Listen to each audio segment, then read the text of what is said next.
شوہر نے بیوی کا معاملہ اس کے باپ کے سپرد کر دیا، یعنی اپنے سسر کے، تو اس کا کیا حکم ہے؟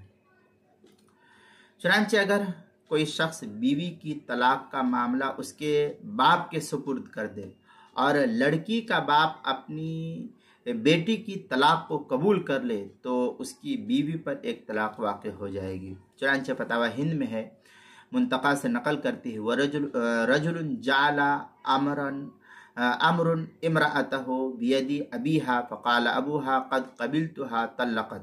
اس طریقے کی عبارت جو ہے فتاوی ہندیہ کتاب الطلاق الفصل الثانی فی الامر بالید، جلد نمبر 1 صفحہ نمبر 393، جو پرانا چھپا ہوا نسخہ ہے زکریا بک ڈپو دیوبند کا۔